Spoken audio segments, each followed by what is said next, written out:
ఛత్తీస్గఢ్లోని బీజాపూర్ జిల్లా national park అటవీ ప్రాంతంలో పోలీసులకు మావోయిస్టులకు మధ్య జరిగిన ఎదురుకాల్పుల్లో తెలంగాణ రాష్ట్ర కమిటీ సభ్యుడు ఆడెళ్ల భాస్కర్ మృతి చెందారు.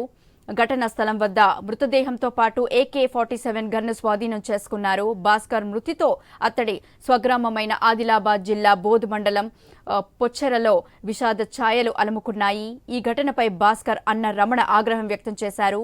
మోదీ, అమిత్ షా బూటకపు ఎన్కౌంటర్లు చేస్తున్నారని మండిపడ్డారు. మావోయిస్టులను పట్టుకుని కాల్చి చంపారని ఆరోపించారు. పాకిస్తాన్తో యుద్ధంలో కాల్పుల విరమణ ఒప్పందం చేసుకున్న కేంద్ర ప్రభుత్వం మావోయిస్టులతో శాంతి చర్చలకు ఒప్పుకోకపోవడమేంటని ప్రశ్నించారు. మావోయిస్టులు లేకుండా చేయాలనేది బీజేపీ కుట్ర అని విమర్శించారు. కేంద్ర ప్రభుత్వం తక్షణమే ఆపరేషన్ కగార్ను నిలిపివేయాలని, భాస్కర్ మృతదేహాన్ని తమకు అప్పగించాలని రమణ కోరారు.